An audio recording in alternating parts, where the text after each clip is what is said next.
mọ bí tí mo ti bẹ̀rẹ̀, mo mọ bí tí mo dé, mo mọ bí tí mo ti bẹ̀rẹ̀ o, mo mọ bí tí mo dé, mo wá ní gbogbo kò lóye o. Àwọn bàbá kan àti màmá kan wà.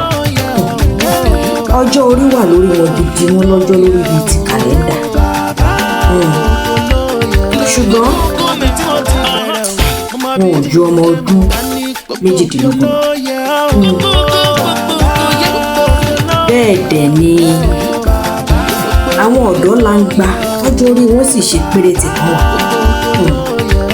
Ṣùgbọ́n ọjọ́ orí wọn ó ju ọgọ́ta ọdún ni.